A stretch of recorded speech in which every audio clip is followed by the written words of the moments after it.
الشيطان الرجيم. بسم الله الرحمن الرحيم.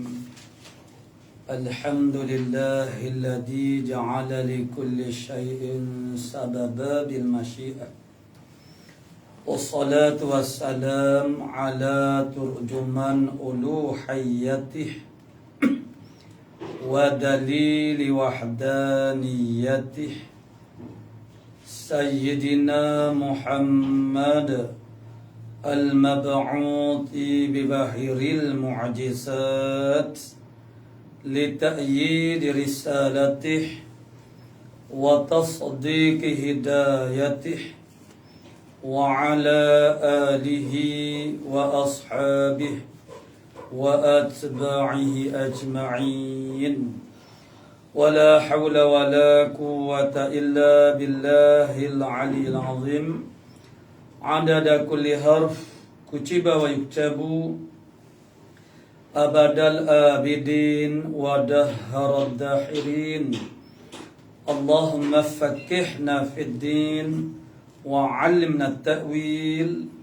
اللهم فكهنا في الدين وعلمنا التأويل. اللهم فكهنا في الدين وعلمنا التأويل. اللهم رب اشرح لي صدري ويسر لي أمري واحلل عقدة من لساني يفقه قولي. أما بعد، فقال الشيخ المؤلف رحمه الله تعالى ونفعنا بعلومه في الدارين آمين يا رب العالمين. Su'ila radhiyallahu an, daripada seorang memakan akan najis mughallazah dan keluar ia daripadanya pada duburnya, maka memadalah dengan sekali basuh jua pada duburnya. Adapun pada mulutnya wajib dibasuhnya 7 kali, salah suatu daripadanya dengan tanah. Dan adakah yang keluar daripada duburnya itu yang kita katakan suci dengan sekali basuh jua jika mengena suatu yang suci? Adakah wajib basuh 7 kali atau tiada? Qala musannif rahimahullah ta'ala, muka surah 38 baris yang ke-11, 9 daripada atas.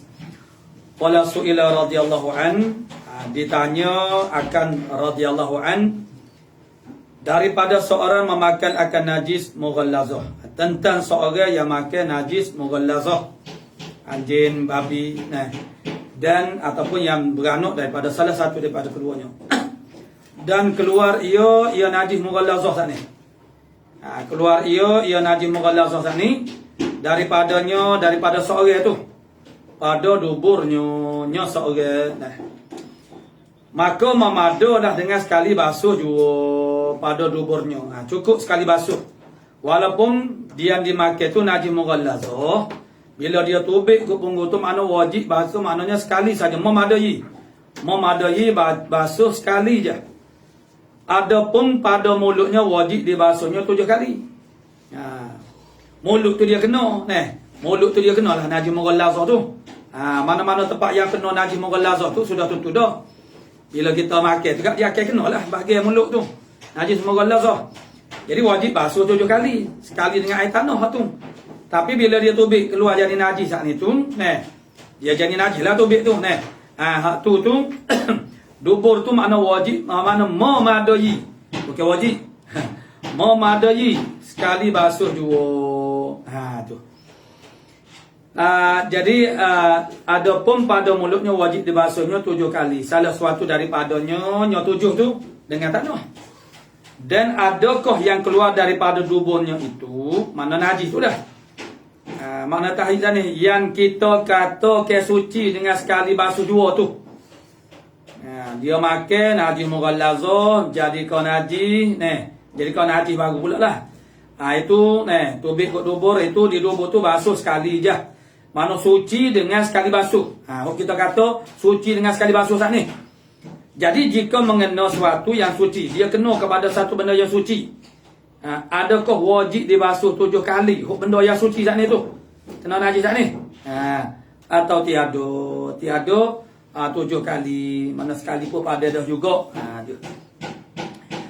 Sebagaimana dia tu orang panggil tempat keluar tu dubur tu sendiri, nah, kena benda suci, benda suci tu wajib dengan 7 kali ke ataupun serupa tu juga. Nah, mana sekalipun apa dia dah. Maka dijawabnya bahawasanya tiada wajib dibasuhnya 7 kali, dibasuhnya seorang saat ni 7 kali, tak wajib 7 kali. Benda suci saat ni yang kena kepada najis hasil daripada najis mughalazah saat ni. Yang keluar ke tubuh saat ni hanya dibasuhkan dia benda yang kena. Dia panggil tahid lah kita kata ni, al-kharij. Yang al-kharij itu ialah hasil daripada makan najis mughalazah saat ni. Dibasuhkan dia sekali juga. Tiap-tiap barang yang sudah sampai di dalam rongga kemudian keluar, maka jadilah ia seperti najis mutawassithah. Maknanya orang makan najis mughalazah, bila dah sampai dalam rongga tu dia tak jadi mughalazah dah lah. Tu. Jadi bila keluar kot tubuh tu jadi tahid kita tu, maknanya itu bukan najis mughalazah. Ia adalah najis mutawassithah. Sebab kita kata ni orang makan daging babi lah ni. Makan daging babi tu makan najis mughalazah lah. Tu. Jadi najis dia tu dia keluar kot tubuh dia tu, tahid dia tu adakah jadi najis mughalazah juga? Tak. Status dia ialah najis mutawassithah. Walaupun keluar najis tahid saat itu ialah hasil daripada makan najis mughalazah. Bila sampai kepada rongga, itu makna kaedah dia lah. Bila sampai kepada rongga kemudian keluar, maka jadilah ia seperti najis mutawassithah. Dan demikian lagi tiada wajib membasuh 7 kali barang yang mengena daripada yang keluar daripada duburnya. Tahid yang tubik daripada dubur tu kena satu benda, kena batu kau berkapuk ni. Kena adalah makna kena seluar kau misalnya, kena kain kau. Tu kita nak pakai ni. Kita duk pakai ni. Kan adakah kain yang kena najis? Tahid kita saat ni kena basuh 7 kali. Kau ni sebab kita mana seorang tu dia makan najis mughalazah ni. Dak. Makna sekali juga. Tetapi memadailah sekali basuh juga seperti najis mutawassithah. Qala musannif rahimahullah taala suila radhiyallahu an. Daripada seorang laki-laki, yakni tentang seorang laki-laki tukar menceluk. Tukar menceluk. Mana tukar penceluk lah ni. Penceluk mana celuk, mana mana dai. Tu. Tukar menceluk dibubuh di dalam celup panyo, darah ikan. Dalam celuk per dia tu ni. Dia pergi bubuh darah hijau. Sebab apa tu bubuh darah? Supaya baik merahnya, supaya comel warna merah tu. Dia campur dengan darah hijau. Darah hijau ni makna najis. Dia campur dengan darah hijau supaya comel warna merah tu. Tu. Kemudian dicelupnya akai kain, ambil kain dia pun celup dalam air celup pasal ni. Air celup tu dia adalah pewarna dia tu. Lepas dia campur dengan darah hijau. Apa campur dengan darah hijau? Nak suruh comel lagi warna merah tu. Tu. Bila begitu dia pun celup kain dalam air celupan saat ni. Maka lekat celupannya pada kain itu. Lekatlah. Atau benihnya. Benih kain tu. Maka adakah pada hal yang demikian suci kita basuh akal dia? Jadi kain yang kita celup tu masuk lekatlah celupan saat ni tu pada kain. Jadi adakah cuci dia tu dengan kita basuh akal dia? Kita basuh dia tu makna cuci dan dimaafkan warnanya yang sukar kita hilang akan dia. Lepas tu kita duk basuh tu makna warna dia tu tak hilang-hilang juga ni maknanya. Adakah itu dimaafkan sebab sukar untuk nak menghilangkan dia? Tu soalan dia. Atau tiada ataupun tiada dimaafkan? Tu. Ya, kalau tiada dimaafkan maksudnya tak boleh lah. Jadi adakah dia tu suci? Lepas tu kalau tinggal warna lagi, warna dia tu ada lagi kekal. Tapi payah kita nak tu mana adakah dimaafkan ataupun tidak dimaafkan? Maka dijawabnya radhiyallahu an, bahkan suci dengan basuhnya, suci basuh. Kita basuh dan dimaafkan daripada warnanya yang sukar hilangnya, tak hilang juga warna merah. Hasil kesan daripada darah hijau itulah. Jadi dimaafkan daripada warnanya yang sukar hilangnya, yakni yang tiada dapat dihilangkan dia warna darah hijau. Dimaafkan dia, itu dimaafkan. Dia tetap najis, tapi maknanya kalau dah hilang warna tu maksudnya hilang warna darah hijau sana, maka dia suci. Itu makna suci dengan dibasuh. Tapi kalau tak hilang-hilang juga warna, itu makna dimaafkan. Itu dimaafkan sebab sukar. Qala musannif rahimahullah ta'ala Su'ila radhiyallahu an adakah disyaratkan dicampurkan tanah dengan air dahulu daripada dicurahkan di atas najis anjing? Adakah syarat dia kita ambil tanah tu kita campur dengan air cuma kemudian kita kocok ataupun kita kaca-kaca biar jadi keruh supaya dia mengkeruhkan air, syarat dia balas tu ko jadi dahulu daripada dicurahkan di atas najis anjing, atau tiada disyaratkan ataupun tidak disyaratkan lagu tu, hanya memadalah dihantarkan tanah di atas tempat najis kemudian dicurahkan air di atasnya. Ya tempat najis tempat kena najis anjing saat ni kita pun letak tanah, bubur tanah, lepas tu kita pun curah air, memada juga ada. Ataupun syarat dia kita kena campur dulu dengan tanah air tu, lepas tu baru kita curah. Tu maka dijawabnya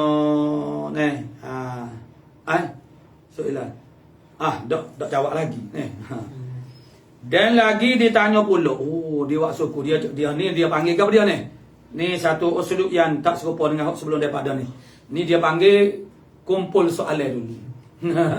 Gurus gitu kumpul soalan, kalau ada soalan yang terlepas tak dijawab, mau ke kawan tu kumpul banyak, kumpul tanya biar 10 orang tanya dulu ni dia kumpul soalan yang berbeza lah tapi maksudnya makna ada kaitan lah antara satu sama lain. Tak jawab lagi tu kita kena tanduk dah tu, kena tanduk kena tanduk. Kalau tidak dia merujuk tu, dia rujuk tu mana kepada yang pertama tu mana tu kena cari sikit aku panggil wak ke tanduk baru mudah. Kalau tidak jadi payah sikit nak cari tu. Lagi ditanya pula pada booming. Dua soalan je. Dua soalan lagi ditanya pula pada booming apabila ada lumpur. Booming yang ada lumpur, makna tanah lah booming tu. Tanah yang ada lumpur kena najis. Adakah hendak ditaruh tanah pula? Maksudnya najis ini banyak ialah najis mughallazah lah. Tu.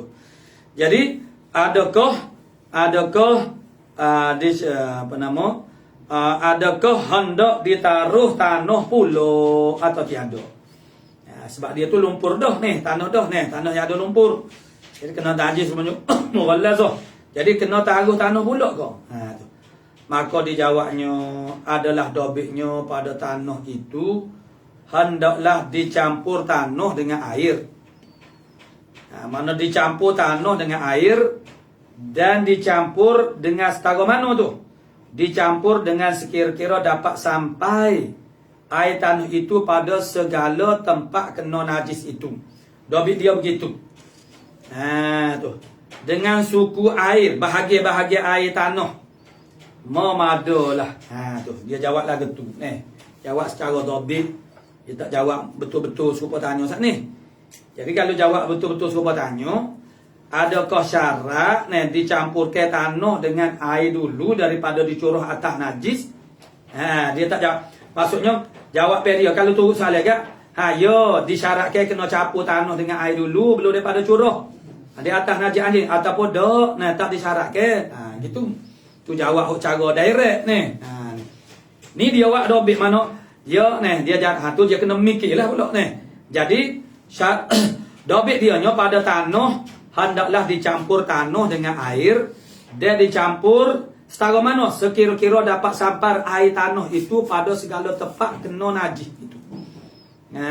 Jadi maknanya bukan soal orang panggil kita letak tanah atas najis kena atas tempat najis kena najis anjing sana najis mulut lepas tu cucu air ni tidak dia naknya air campur tanah air tu biar rata habis tempat kena najis.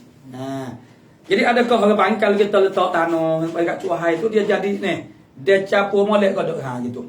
Jadi kalau wasuh baik tak soal gitu lah jadi dia jawab tu dengan cara dobit. Dobit ni bukan kaedah itu sebagai satu orang panggil ketanda gitu. Jadi hok dia nak murak dia naknya ialah air campur air tanah tu biar kata habis tempat kena najis gitu. Jadi kalau kita letak tanah ni tepat kena najis anjing. Kita pun letak tanah tu, Pak Cun. Jadi kata molek ke air campur air tanah tu. Tu. Takut-takut tak kata molek air campur tanah tu. Tu. Jadi makna sebaiknya kita campur tu dululah. Tu cuma tapi tidak semestinya begitu nih. Jadi itu bergantunglah dengan suku air tanah, suku air bahagia air tanah tu biar kena belakang gato habis kena belakang. Mau mado lah cukup lah. Kalau setara tu sama ada orang panggil nak campur sekali dulu kau ataupun tidak campur dulu maknanya serupa setengah orang ni dia kata dia makan suku-suku pas dalam dia campur sendiri gak dia pulut dia. Pulut dia kan kita makan biasa-biasa orang makan campur dia dengan pulut dia kan gaul dia tak boleh lagi tu jadi terbayang muka lain. Jadi dia kata dia makan suku-suku. Dia makan warga dulu bagai makan pulut. Gua dia mau makan dia dulu bagai makan pulut. Tak apa, kau tak ambil dah warga. Makan pulut saja apa ni? Tak makan pulut dia. Dia campur dalam tu. Dia kata lagu tu ikut dia itu masing-masing itu masalah selera kita ni tak nyakut dalam lagu tu.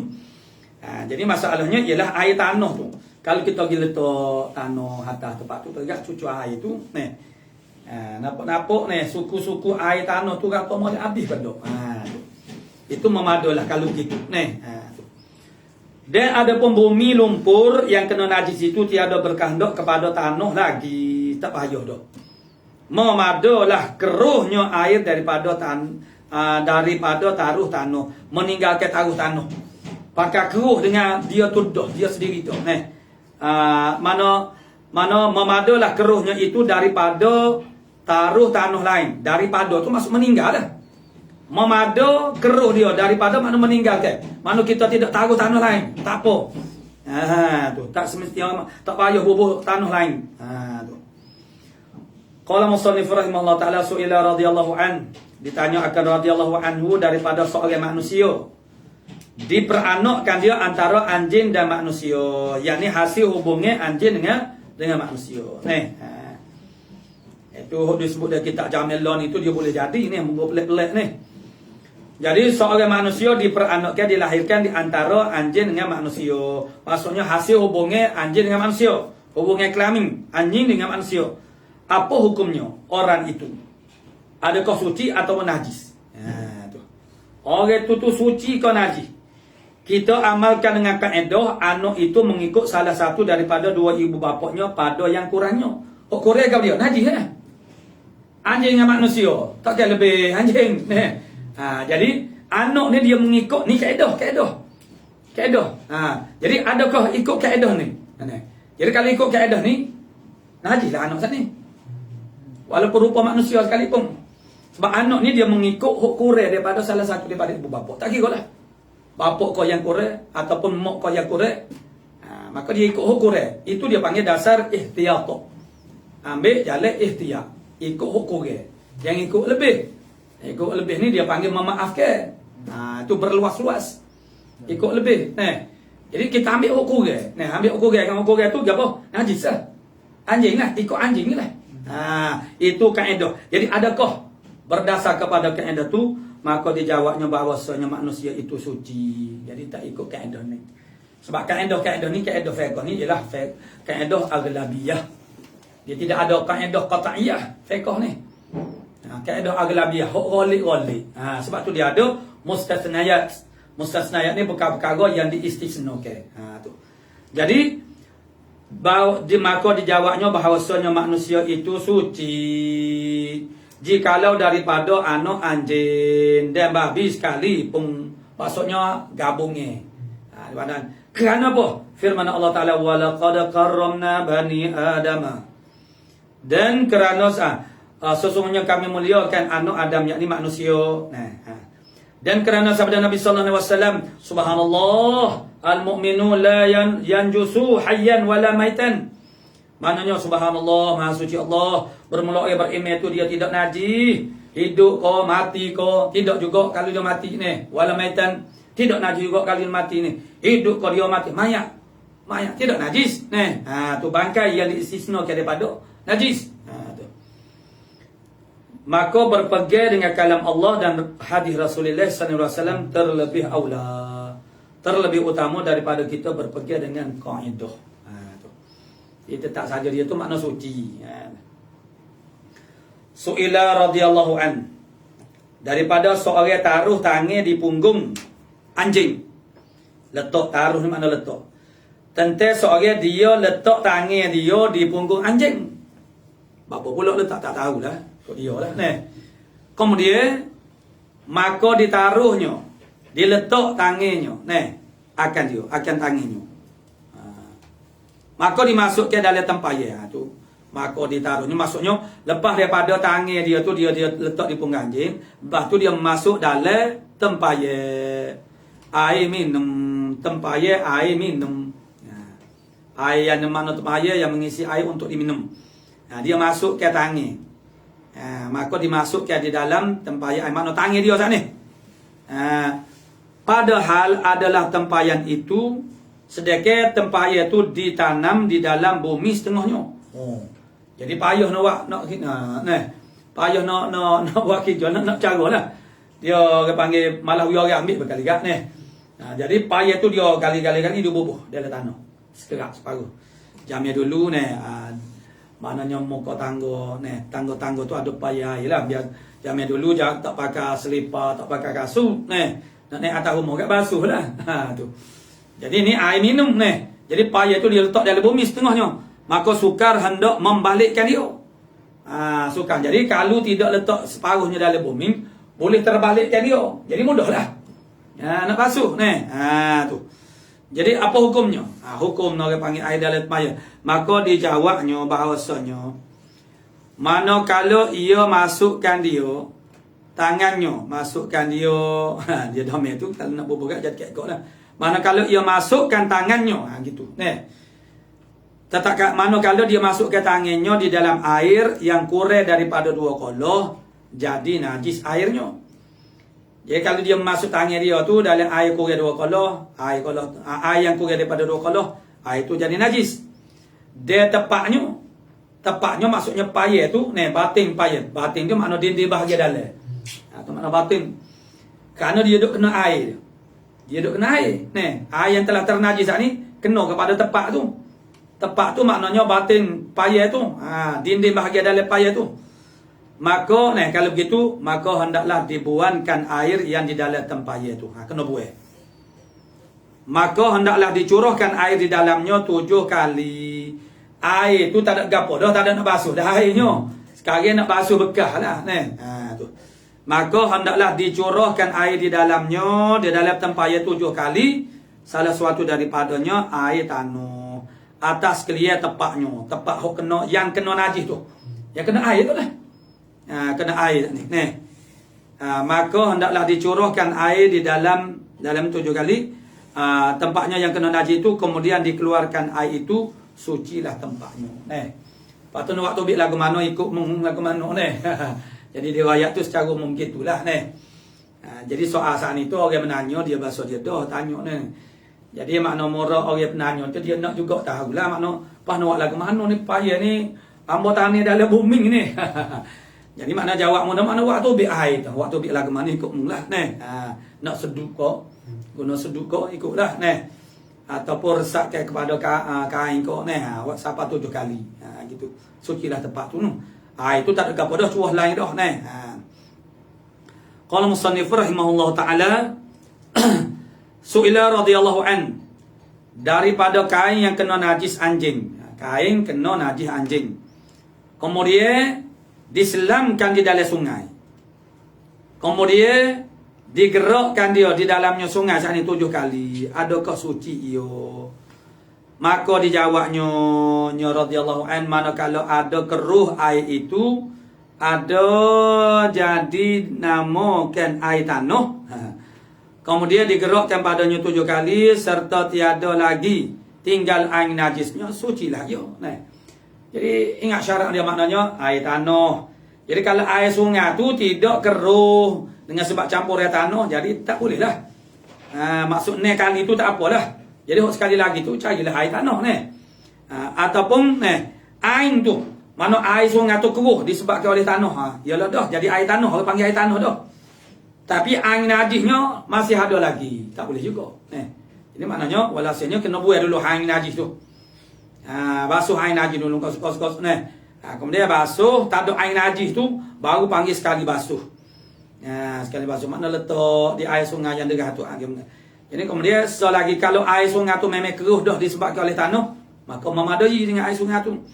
Kalau air sungai tu tidak orang panggil tak panggil air tanah. Tu maknanya kena buat suku. Tu. Sucilah ia atau ada lalu 7 kali lalu air deras memadalah. Hak saat ni makna dia gerak-gerak ke. Ataupun air derah tu 7 lalu air. 7 lalu air ni makna dia iktibar 7 perlarian air. Air tu dia tak putus. Tidak mutaqatti'un, tak nampak tak kenik dia ni sosok tu. Itu andaian, ada takdir dia, fardu takdir. So pelarian air, macam kita tengok air yang menempah pada tebing-tebing atau macam air ombak tu. Situ kita nampak kita boleh pilih 1, 2, 3, tu. Tapi kalau air parit kecil ni dia tidaklah orang panggil sepanjang tu, tu. Jadi 7 pelarian air yang orang panggil kita duduk dia je. Duduk dia dah. Air tu air yang keruh, dah hilang air najis, maka memadalah dengan 7 pelarian air. Su'ila radhiyallahu an, daripada bumi yang basah. Bumi yang basah. Maka berjalan anjing padanya, pada bumi yang basah. Maka jadilah bekas tapak anjing nyata pada bumi itu. Nampak? Kesek tapak kaki anjing. Kemudian datang orang berjalan di atas tapak anjing tu. Tak pakai kasut, tak pakai selipar lah. Sebagaimana orang zaman dulu. Jadi kalau pakai kasut, pakai selipar, jadi kasut selipar tu pula lah kena bercaranya. Tu. Maka adakah jadi najis bumi itu dengan yang demikian itu? Anjing saat itu. Mana dia maknanya tapak. Sebab bumi itu basah. Kena tapak kaki anjing atau tiada. Jadi adakah bumi tanah tu lah. Tempat anjing jijak tu. Jijak sana tu. Jadi najis ke tak? Dan adakah wajib ditaruh tanah tetap kalau membasuh kaki laki-laki itu? Dia pergi jijak betul-betul tepat kesel tapak kaki anjing sana. Jadi kalau tanah tepat anjing jijak tu jadi najis. Pas mari satu orang laki-laki kau getin tak ada kira lah. Nak nyorang. Mana dia mari jijak tepat kesel tapak kaki anjing sana itu kalau dikatakan najis, adakah orang panggil wajib kena taruh tanah. Tetap kalau membasuh kaki laki-laki tu. Makna sekali daripada pembasuh air pembasuh tu kena taruh tanah atau tiada. Maka dijawabnya dengan bahawasanya jadi najis bumi itu. Bumi tepat dipijak oleh anjing sana ni. Tepat ada mana? Hok tepat ada kesel tapak kaki anjing tu lah tempat dia jijak. Dan demikian lagi kaki lelaki itu. Sebab tanah tu basah. Jika adalah di sana itu basah. Jadi kalau di sana tak ada basah, mana-mana kering berlaku. Maknanya tanah pun kering, kaki laki-laki pun kering juga. Tu. Jadi dia jika adalah di sana itu, di sana di tempat lelaki jirik kesel tapak kaki anjing pada tanah tu, ialah basuh. Tetap kalau ia jijak itu, masa dia jijak tu basuh. Sama ada tanah ataupun kaki dia tu basuh, masa dia jijak. Maka wajib dibasuh 7 kali. Sekali dengan tanah. Sekali makna air tanah. Su'ila radhiyallahu anhu, apa hikmahnya? Pada bahawasanya membasuh najis mughallazah wajib dihimpunkan antara air dan tanah. Hikmah lain daripada sabab. Sabab lain. Jadi hukum tidak dibina di atas hikmah. Tu. Hukum itu dibina di atas illah. Illah mana sabab lah. Illah. Tu. Bukan di atas hikmah. Hikmah ni lain. Tu. Dia kalau kita katakan sabab juga sabab yang tersembunyi. Tu. Maka dia tu tidak termasuk dalam perkiraan nak jadi hukum macam mana. Cuma tak hanya tu lepah bapa. Maka dijawabnya bahawasanya adalah pada himpunkan antara air dan tanah pada menyucikan, pada membasuh najis mughallazah ni. Maka dijawabnya radhiyallahu anhu bahawasanya adalah padanya pada membasuhkan najis mughallazah tu wajib dihimpunkan antara air dan tanah. Mau isyarat ke atas membesar anak Adam, memuliakan anak Adam. Sesuai dengan firman Allah Ta'ala tadi, walaqad karramna bani Adamah. Jadi kerana membesarkan anak Adam, makna memuliakan atas yang lainnya anak Adam, selain daripada anak Adam. Kerana tiada najis yang terlebih keras daripada najis anjing dan juga babi. Hak lebih keras daripada najis tak ada. Paling keras, kerah bukan kerah hakikat mana kerah lawa lembek tu tidak. Kerah makna bersangatan, mana keras dari sudut kenajisannya. Tu meta kenajisan. Kalau kita ada pengukur najis tu, panggil atau seperti mana meta panggil jangka suhu kita tubuh mana. Ni makna dia ada Jadi kalaulah ada meta untuk mengukur kenajisan, quwwatun najasah, kekuatan najis itu maka anjing tu duduk pada tahap yang paling tinggi kenajisannya, yang paling keras pada kenajisannya. Tu de babi yang terlebih keras daripada najis anjing dan babi, dan tiada najis yang terlebih keras berbanding daripada najis anjing dan babi tentang kenajisannya. Dan serta yang demikian itu maksudnya najis ni hok paling keras sekali, hok paling kau sekali dari segi kenajisannya ialah anjing babi. Makhluk yang paling mulia sekali di kalangan makhluk, segala bangsa-bangsa makhluk ialah manusia, anak Adam. Dan serta yang demikian itu serta terlebih keras daripada tak ada yang terlebih keras daripada najis, lebih daripada najis anjing babi, maka disuruh menyucikan dia dengan air dan tanah, yang adalah keduanya itu asal kejadian manusia. Itulah hikmah dia. Yang mana air dengan tanah tu ialah asal kejadian manusia. Asal dia panggil teras kepada kejadian manusia. Air dengan tanah tu ialah tentang orang panggil jati diri manusia lah. Tu. Teras kejadian manusia. Tu. Maka dibersihkan dia daripada najis yang paling keras. Itu ialah dengan bahasa ni. Itu hikmah dia. Hikmah. Qala musannif rahimahullah ta'ala su'ila radhiyallahu anhu. Daripada kata Syekhul Islam pada syarah Raud, itulah Syekhul Islam Zakaria Al-Ansari pada syarah Raud, jikalau seorang menghantarkan riba'i tanah, tempat minum yang ada air di dalamnya, di atas najis yang cair. Riba'i tanah ni maksudnya satu bekas air yang dibuat daripada tanah. Itu jamin-jamin dulu dia banyak bekas-bekas buat daripada tanah. Tempat minum air yang ada air di dalamnya. Tempat minum yang ada air di dalamnya, dalam riba'i tanah saat ni. Gi letak di mana? Di atas najis yang cair. Atas najis yang cair. Seperti air kecil ko, air cair ko, Selama ada air di dalamnya merejak, terbit. Ya tanah saat ni dia rejak tubik, keluar. Dia rejak tubik mana tiada jadi najis air yang di dalamnya. Air yang di dalam tak jadi najis. Maka jika masuk dan keluar, yang ni terbit dia masuk jadi najis air yang di dalamnya. Jadi kalau bekas tu yang dipanggil riba'i tanah ni, air boleh tubik, boleh masuk, maka jadi najis lah. Jadi adakah katanya itu muktamad? Tu hukumnya begitu tu, adakah muktamad? Dia tentu salah dia nya. Maka dijawabnya radhiyallahu anhu, barang yang dikatakan itu muktamad, mudah saja jawab. Soalan panjang, jawab dia mudah. Betul. Betul kau Tok Guru ni? Betul. Cukup. So'ila radhiyallahu anhu. Tapi ialah setengah-setengah pada guru tu, walaupun soalan objektif sekalipun, dia cuba huraikan juga secara panjang lebar. Itu di atas orang panggil keadaan lah, bergantung kepada keadaan yang menanya, yang ditanya. Itu. Su'ila radhiyallahu an, ditanya akan radhiyallahu an daripada benda yang cair.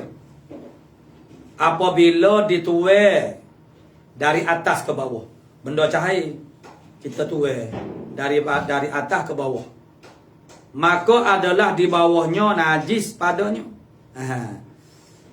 Benda cair dia misalnya kita kata kicap ke sos ke sos tomato sos cili misalnya kita tuai daripada cuai tu atas najis. Jadi najis tahi kucing ke misalnya tahi cicak ke misalnya maka adakah najis barang yang berjumpa najis, benda cair saat ni yang berjumpa dengan najis, maksud yang kena kepada najis tu. Misal kita kata ambil apa sos lah, kita kata sos tu benda cair lah. Jadi ada najis toko kita pun cuba sos atas ni. Adakah najis sos kena kepada najis tu? Tu. Yang berjumpa najis yang di bawahnya, di bawah cair saat ni. Atau jadi najis sekalian ataupun jadi semua. Najis kecil sikit kita cuba atas najis tu. Jadi najis kena dengan najis saja ke ataupun habis najis belaka.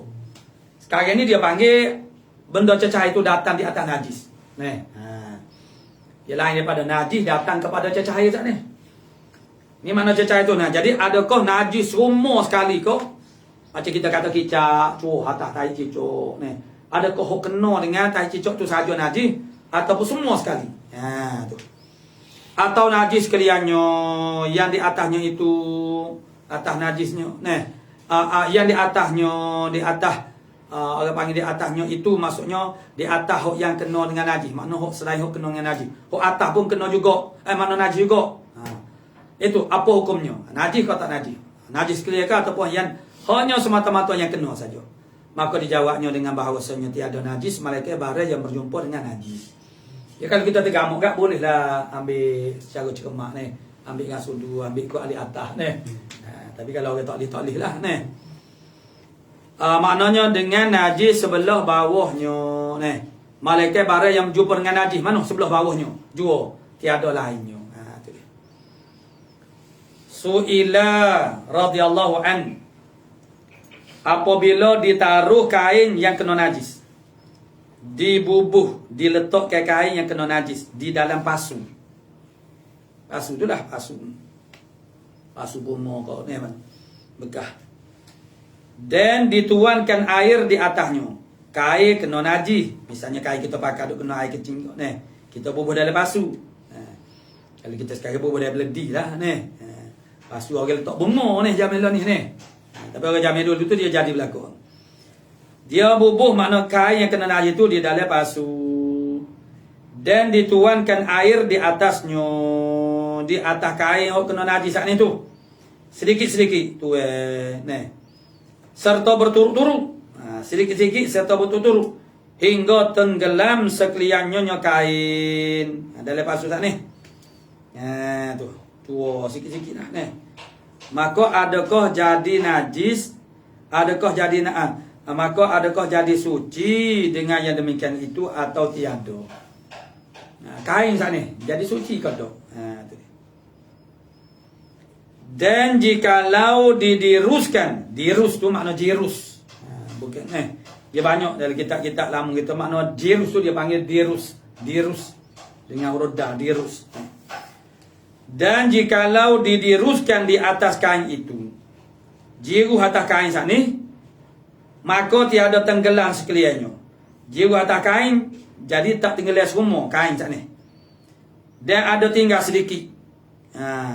Tinggal sedikit, jiru air saat ni tu tak tenggelam semua.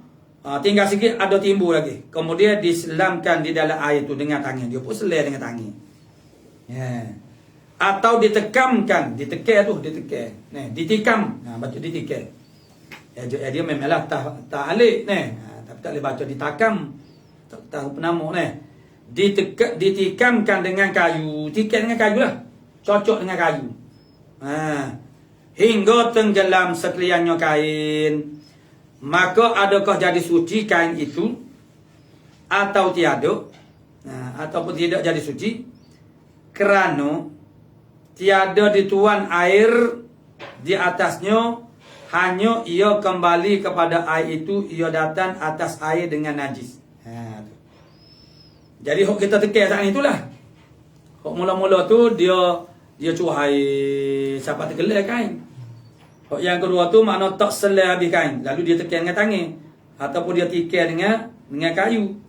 Bila tekan dengan kayu tu maksudnya hok mula-mula timur saat ni bila diselai juga air pun mari atas dia lah. Air yang sudah ternajis saat ni. Air sudah ternajis tak ni? Dan lagi, jadi ada 3 keadaan ni. Yang pertama ni, dia kain kena najis, dia letak dalam basuh. Dia pun jiru dengan air sikit demi sedikit, sehingga tenggelam habis kain. Satu. Yang keduanya, dia jiru sehingga tak tenggelam habis. Ada lagi. Tak tenggelam. Dia pun tekan dengan tangan. Bila tekan dengan tangan tu makna air pun mari melepok atas dia tu. Air tu air yang telah ternajis tu.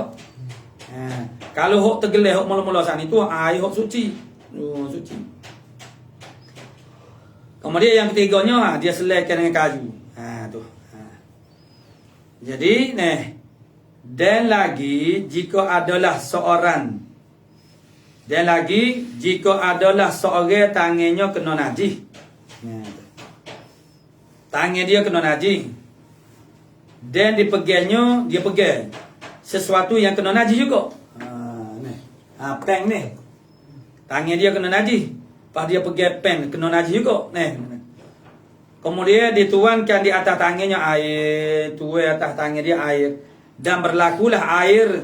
Jadi berlaku masuk berlarilah air saning itu daripada tangannya di atasnya suatu yang kena najis. Yang dipegangnya. Tu. Mana pegangnya makna misal kita kata dia pegang gini ni. Dia cucu atas air, tangan dia kena najis. Pen ni pun kena najis. Dia cucu tangan ni, air daripada tangan pun kena. Tu. Pada air itu daripada yang di atasnya suatu yang kena najis yang dipegangnya. Maka adakah jadi suci tangannya dan suatu itu ataupun tiada suci? Mana jawab dia? Tak ada jawab lagi ni. Dan pada jikalau taruh tanah, letak tanah pada najis mughallazah. Najis mughallazah diletak tanah. Padahal ada lagi tinggal warnanya, warna najis mughallazah sat ni. Tu misalnya darah lah. Darah anjing, darah babi. Misalnya. Letak tanah atas dia. Kemudian warna najis saat itu, najis mughallazah tu masih ada lagi. Atau baunya masih itu dipanggil sifat-sifat najis. Baunya pada tempat kena najis mughallazah ni. Adakah memadai taruh tanah itu atau tiada memadai? Atau tiada dibilangkannya? Tiada dibilangkan dengan dia dengan taruh tanah ni. Itu maksudnya tiada memadai lah. Atau tiada dibilangkan dengan dia hingga dihilangkan keduanya warna dia bang. Yakni hilangkan warnanya dan baunya dulu. Dan pada banyak ni apa-apa soalan terhimpunnya. Dan pada jikalau ada mulutnya kena najis. Tanya radhiyallahu an. Pada masalah jikalau ada mulutnya kena najis. Mulut dia kena najis. Maka diambilnya secebok air. Dengan tangannya. Dia cabut air dengan tangan. Cabut air dengan tangan. Berkomo-komo membasuh mulutnya. Mulut dia kena najis. Dia pun ambil cabut air dengan tangan, bukan dengan jantung. Dia pun basuh mulut dia. Dia setengah tinggal dalam tangannya. Setengah air lagi makna dia tak habis air. Ada setengah dalam tapak tangan dia. Adakah dihukumkan sikit air yang tinggal pada tangannya ataupun tiada? Salah dia. Tak jawab lagi juga. Dan pada jikalau seorang uli hinai dengan tangannya dengan air kencing. Apa pula? Uli hinai dengan air kencing ni. Dah tak ada air lain. Misal. Jadi ada orang ni, adalah ni orang macam ni nak dia ni pun muli dengar ni jadi molek ni. Mereka molek misalnya. Masa orang uli hinai dengan tangannya dengan air kencing. Kemudian dipakainya hina sangi uling air kecil ni. Pada dua tangannya, maka jadi merah kedua tangannya. Kemudian dituangkan air, dibasuhnya.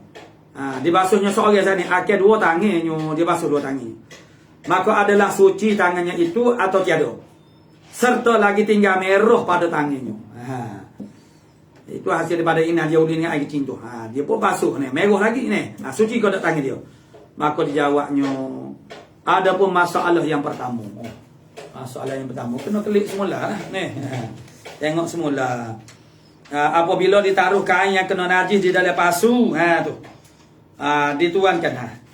Maka dijawabnya, ada pun masalah yang pertama, maka tak dapat tiada daripada berturut-turut. Tak dapat tiada daripada berturut-turut tuenya pada uruf. Dia tuai tu berturut-turut tu maksudnya tidak singgah lama. Tu. Tak dapat tidak berturut-turut tuainya pada uruf. Dan jika tiada maka jadi najis air yang dituan dengan sebab datang najis atasnya. Iaitu diselamkan dengan tangannya atau ditekankan yang tinggal yang belum tenggelam tu. Dan tu masalah yang pertama, maksudnya syarat dia kena berturut-turut. Dan hukum masalah yang kedua seperti jua, yakni seperti hukum masalah yang pertama. Mana masalah yang kedua? Saya kata dah kena itu semula ni. Berturut hingga tenggelam sekiranya. Jikalau didiruskan di atas kain itu maka tiada tenggelam. Tu sekaliannya. Dan ada tinggal sedikit kemudian diselamkan dalam air itu dengan tangannya atau ditikamkan dengan kain itu. Pun juga serupa masalah yang pertama. Jadi syarat dia kena jeru tu maknanya secara berturut-turut. Tu jawab dari makna serupa dengan masalah yang pertama. Dan yang ketiganya, maka sucilah tangannya dan barang yang dengan dia, yakni benda yang dipegangnya. Dia tangan dia ada najis, pas dia pegang benda yang kena najis, dia basuh di tangan tu maka mana air itu mana turun kepada benda yang kena najis juga.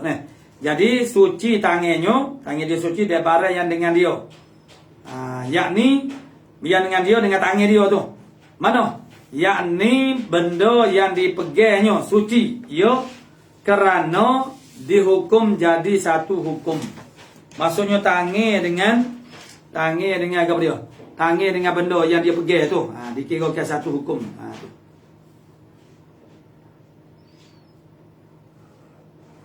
Tu dikirakan satu hukum. Maka sucilah tangannya dan barang yang dengan dia, yang ni benda yang dia pegangnya suci ia kerana dihukumkan jadi satu hukum. Satu hukumnya. Makna moga dia tu makna muttasilah, makna dia tak bercerai. Tu. Dan ada pun masalah yang keempatnya, maka tiada dibilangkan taruh tanah sebelum lagi hilang warna najis. Jadi kalau sebelum hilang warna najis atau baungnya, yang mudah dihilangkan dia. Maknanya warna dan juga baungnya yang mudah dihilangkan dia. Ya sebelum hilang lagi orang panggil sifat ini, maka tidak diiktibarkan taruh tanah. Dikena hilang air dulu. Tu masalah orang panggil ni. Mana tadi dibilangkan dengan dia tinggal warnanya. Tu pada jikalau ditaruh tanah pada najis mughallazah, padahal lagi tinggal warnanya, ada lagi warna di bawahnya pada tempat tu. Adakah memadai taruh tanah itu atau tiada? Jawab dia tak memadai. Maksudnya dia kena hilang dulu. Hok yang mudah dihilangkan. Tapi apabila tinggal tu hok yang sukar untuk dihilangkan, tu tak apalah. Tu. Ada itulah maknanya dia kata, dan ada pun masalah yang keempatnya, maka iaitu dibilangkan taruh tanah, tiada dibilangkan tidak memadai. Tidak diiktibarkan, tidak dibilangkan taruh tanah saat ni. Sebelum lagi hilang warna najis atau baungnya yang mudah dihilangkan dia. Jadi kalau warna dan juga baung yang payah sukar nak dihilangkan, itu tak apa. Itu maksudnya jadi masyakoh, sampai kepada tahap masyakoh. Daripada masalah yang kelimanya, maka adalah air itu mendatang atas najis, maka tiada memberi mudarat, yakni suci tinggalnya pada tangan. Mana? Tu. Maksudnya dia mulut dia kena najis, dia pun cebok air dengan tangan dia. Maknanya dia pun letak di mulut. Kemudian ada tinggal lagi air dalam tangan itu, maknanya hukumnya suci, tak mengapa. Kerana pada masalah maka adalah air itu mendatang atas najis. Kerana air itu datang di atas najis, maka tiada memberi mudarat, yakni suci tinggalnya pada tangannya. Bukan najis datang kepada air dak, kerana air itu datang di atas najis. Daripada masalah yang keenam, rasanya yang terakhir, maka tiada memberi mudarat tinggal warna yang sukar dihilangkan dia. Mana? Masalah hina. Jikalau seorang uli hina dengan tangannya dengan air kecing. Jadi jawab dianya, pada masalah yang kenanya, maka tiada memberi mudarat tinggal warna yang sukar dihilangkan dia. Tak apa. Suci tangan ni dia basuh tu, basuhnya dia. Kemudian kalau ada warna lagi yang sukar nak dihilangkan, itu maknanya dimaafkan. Itu tiada mudarat. Qala su'ila radhiyallahu an ila akhir, wallahu subhanahu wa ta'ala a'lamu bis-shawab.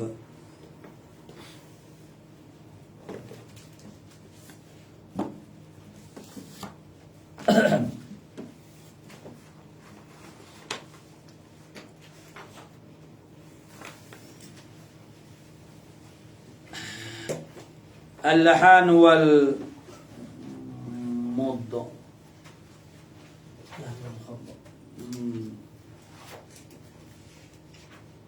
Islahul lahnil wal khata. Lahan dan juga khata ni. Wallahnu wal khata'u yuslahani wa najlu sakhbarata yutrakani waqtira'an yabqa ma'at tadbibi wa janiban yuzkaru zut taswibi wal yukra'is sawabu awwalan wa ma saqata fi kitab fal yursama wa ma min akhirir ruwati qad saqat fa ba'da ya'ni zidhu min duna shasat.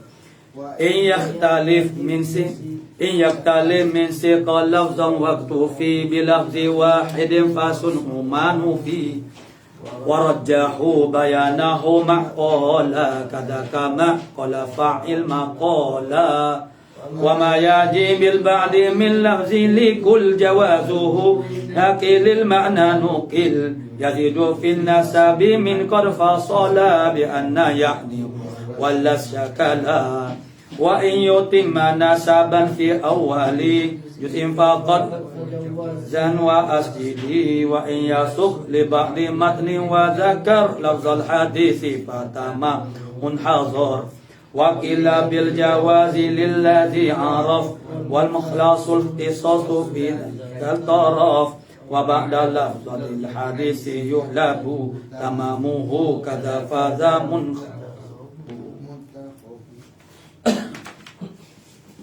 أعوذ بالله من الشيطان الرجيم نستغفره ونعوذ بالله من شرور أنفسنا ومن سيئات أعمالنا فمن يهدي الله فلا مضل له ومن يضلل فلا هادي له أما بعد فقال الشيخ المؤلف رحمه الله تعالى ونفعنا بعلومه في الدارين آمين يا رب العالمين. ثم ألفاظ الشيوخ تتبع لسيما ما من كتاب ينتزع. ثم itu satu luar daripada summa. Kemudian alfazu syuyukhi tutaba. Kemudian lafaz maknanya diikut akan lafaz syekh. Maknanya diikut akan lafaz syekh. Jadi kalau syekh tu dia guna lafaz hadatsani akbarna tu itulah. Jangan mana-mana tukar pula badal ibdal. Itu. Begitu matanya. La siyama min kitab yuntaza, lebih-lebih lagi lah barang yang daripada kitab yuntaza dicabut akan dia, maksudnya diambil daripada kitab. Jadi jangan tukar lafaz syekh. Lafaz syekh itu maksudnya syekh kata hadatsani, hadatsana, akhbarani, akhbarana, amba'ana. Jadi ikut dah. Qala syarihu rahimahullah ta'ala summata alfazu syuyukhi min sami'tu wa hadatsana wa nahwiha. Kemudian lafaz-lafaz syekh tu daripada kata sami'tu, syekh kata sami'tu, syekh kata hadatsana wa nahwiha dan seumpamanya sami'tu hadatsana makna akhbarana misalnya. Al-waridati yang datanglah Mana yang datanglah oleh lafaz syekh, mana sami tu, seumpama sami tu li syaikhi, yang datanglah dia bagi syekh fi adaihi, pada menunainya syekh. Semata syekh tu menunaikan hadis, menyampaikan hadis tu kepada pelajar dia. Jadi dia kata macam mana? Dia kata sami tu. Tu. Jadi tutaba, mana diikut akan dia. Wujuban, mana wajib. Tu. Wujub wala yutajawazu lafzuh, dan tak boleh dibuat melampaui akal lafaznya syekh. Dibuat melampaui ini dengan bahawa diibdalkan, ditukar. Tu. Jangan melampaui daripada lafaz syekh. Dia melampaui maksudnya jangan naik kepada lafaz yang lebih tinggi lagi daripada lafaz yang digunakan oleh syekh. Tu. Mana dibuat melampaui, naik kepada naik kepada lafaz yang lebih tinggi. Mana lafaz yang lebih tinggi? Yang ni lafaz-lafaz yang menunjuk kepada makna as-sam'. Tahammulul hadis itu ialah tahammul secara as-sam'. Jadi ada lafaz-lafaz yang orang panggil menunjuk kepada makna al-ardu. Tu. Jadi pakar turut lafaz yang digunakan oleh syekh. Jangan melampaui daripada lafaz syekh. Mana? Fala yuqalu makana akhbaranin, maka tidak dikata kepada tempat akhbarani. Syekh kata akhbarani, pas kita pergi kata haddatsani, tak boleh. Sebab lafaz haddatsani itu lebih tinggi daripada akhbarani. Kerana haddatsani itu ialah lafaz yang digunakan pada tahmul hadisnya secara as-sama'. As-sama' maksudnya ialah guru baca. Guru baca kepada pelajar. Dia sekarang ni pun dia kadang-kadang ni orang-orang baru, pelajar-pelajar baru ni, dia zaman kita dulu, kita tak ada bercara sangat tentang nak pergi ambil sana, ambil ijazah ke apa ni. Sebenarnya sangat dah tu guru duk baca kita ni. Cuma kita tak tahu je maksudnya. Kalau dia tak layak, dia tu mengaji dengan siapa dia. Tu. Tapi benda tu bersanad lah. Hak sekarang ni pula, kadang-kadang pelajar-pelajar ni dia nak pergi ambil sanad je. Ataupun ambil ijazah. Ijazah tu nombor 3 dah.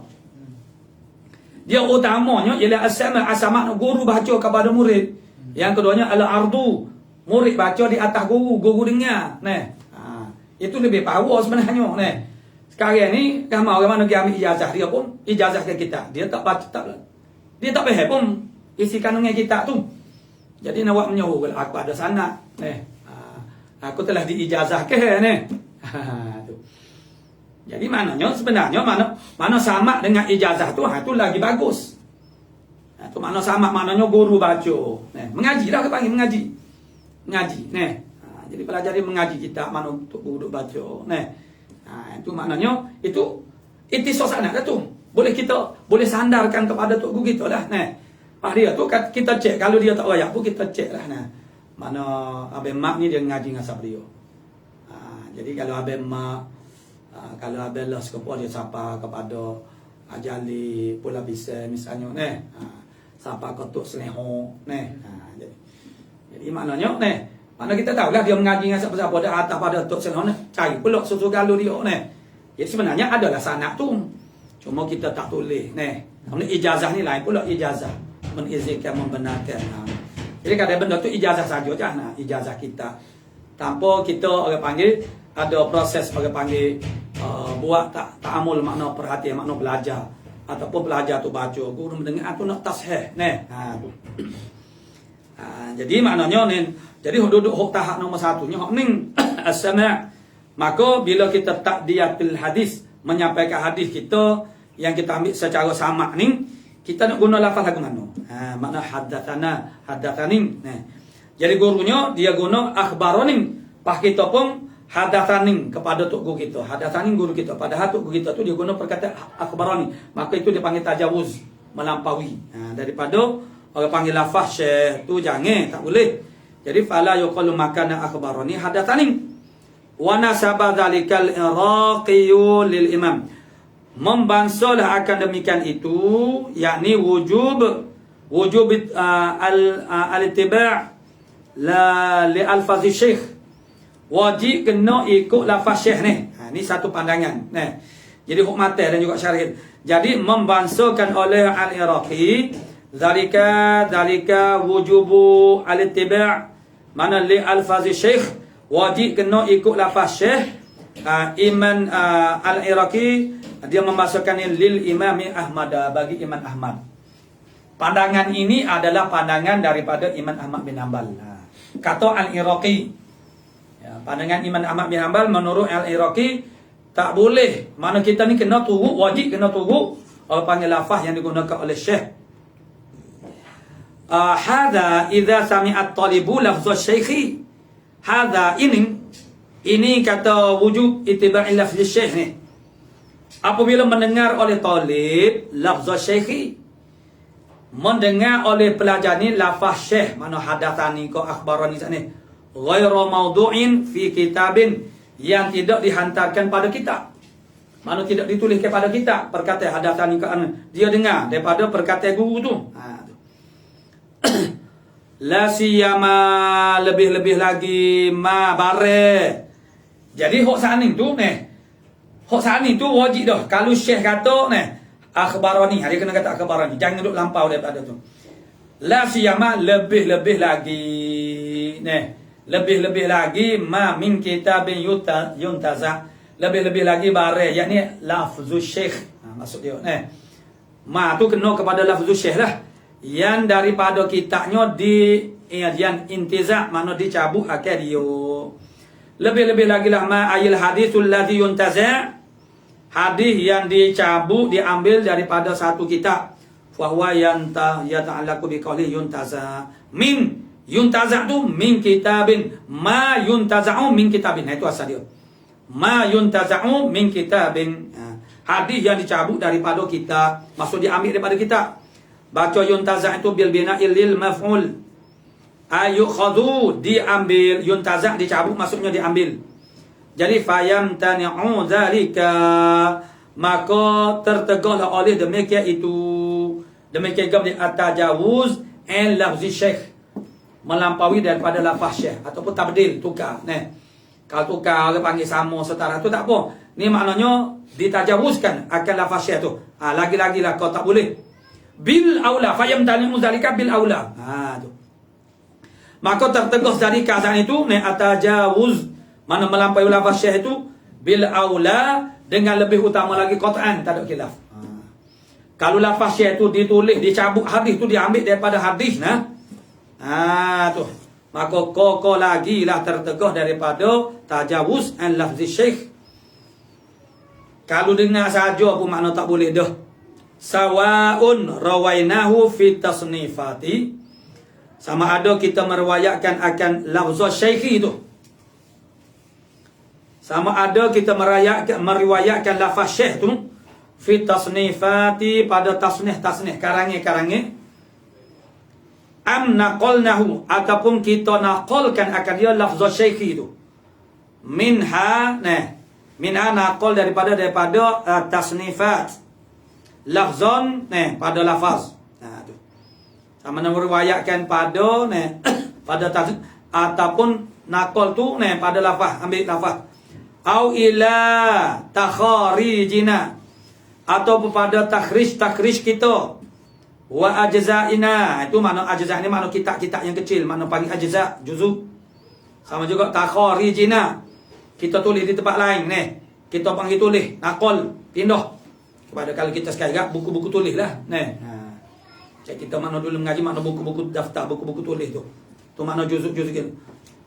Qala fi Fathil Baqi, berkata oleh Syekhul Islam Zakaria Al-Ansari fi Fathil Baqi, di dalam kitab Fathil Baqi,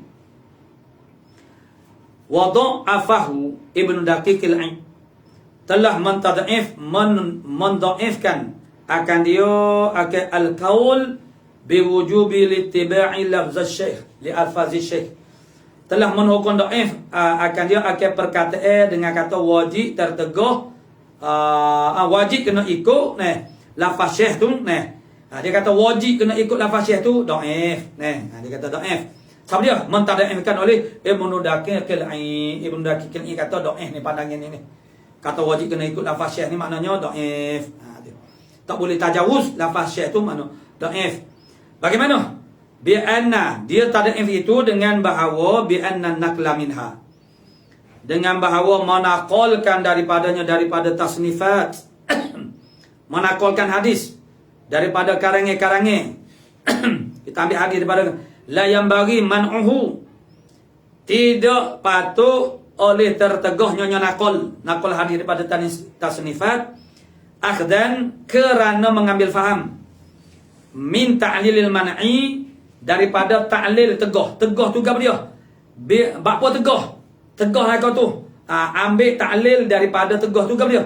Bitaghyiri ibarati tasnih, dengan mengubahkan ibarat tasnih, mengubahkan ibarat tasnih makna karangan tu. Sebab apa ni? Jadi pehe daripada ta'lil meneguh, daripada pindah tu kerana takut berubah ibarat dengan mengubahkan ibarat tasnih, maka tidak wajib lah orang panggil mana ikut lafaz syekh tu. Tidak wajib, hanya pehe daripada ta'lil terteguh tu ialah jangan mengubah ibarat. Jangan mengubah makna dia. Gitu dia. Bukan ta'lil, bukan wajib kena ikut lafaz syekh. Cumanya ilat dia teguh ke dia? Takut jadi mengubahkan ibarat tasnih. Jadi kalau tidak melibatkan mengubahkan ibarat tasnih, maka boleh lah. It laisa fi, kerana tidak adalah padanya pada nakol daripada tasnifat ni. Fihi fi an-naqli minha minan tasnifan taghyirut tanhim, mengubahkan tasnih dak, mengubahkan karangan dak. Ai itu kata Ibnu Daqiqil Ain. Ai artinya wa in kana fihi taghyiru ibaratil musannaf. Musannaf ni makna benda yang dikarya itulah, ataupun musannaf yang mengarah.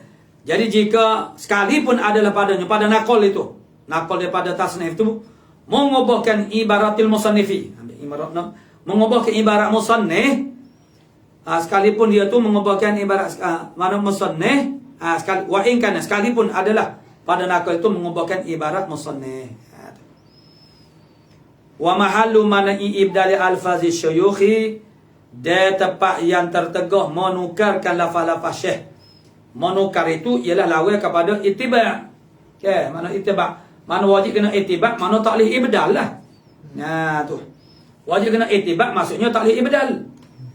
Jadi tepat yang kata terteguh ibdal. Terteguh ibdal tu makna wajib kena ittiba'.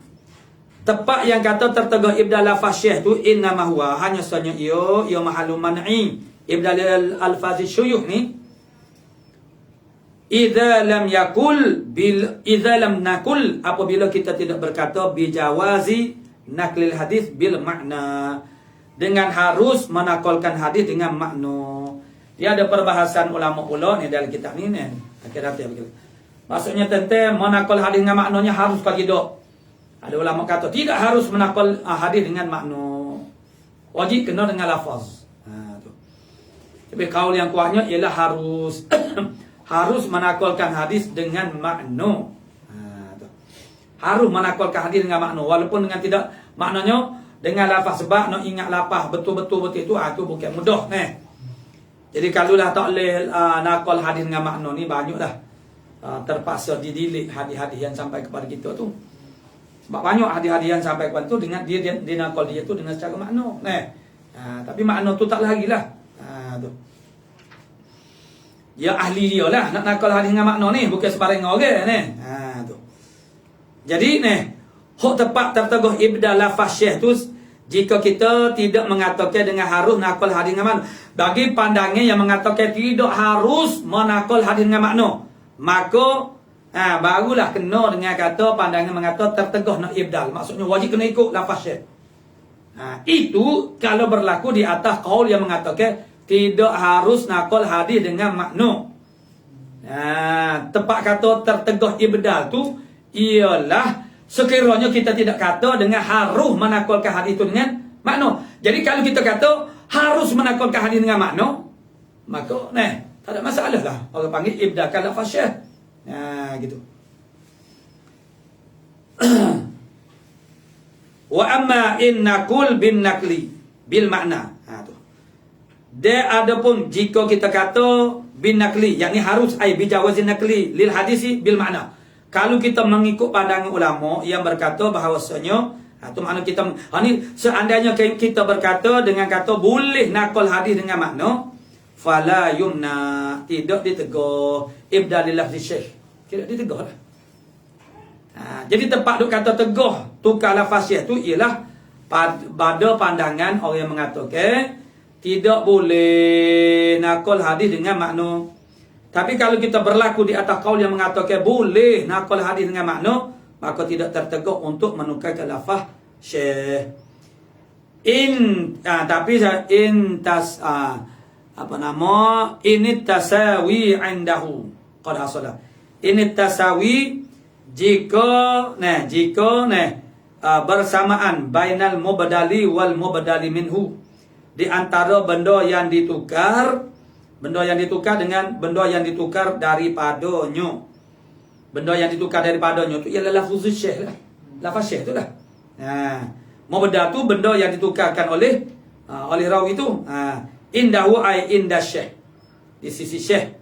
Qad hasala ay ulima lirawi, diketahui bagi rawi anna syekha yusawi bainal mubdali wal mubdali minhu, bahwasanya syekh dia maksudnya beginilah, macam kita nak ambil bagi orang tu yang dia tak ada ni, dengan syarat kita tu yakin bahasanya dia tu izin kita ambil. Jadi sekarang seorang rawi tu syarat dia makna dia tahu bahasanya syekh tu menyamakan lafaz mubdal huk dia ibdal ke sana tu dengan mubdal minhu. Di sisi syekh dia tahulah tok guru dia. Tu. Jika orang panggil rawi sana tu dia maksudnya dia tahu bahawasanya syekh dia tu menyamakan di antara mubdal dengan mubdal minhu. Lafaz yang dia tukar tu dengan lafaz yang tukar daripadanya bagi syekh dia tu sama.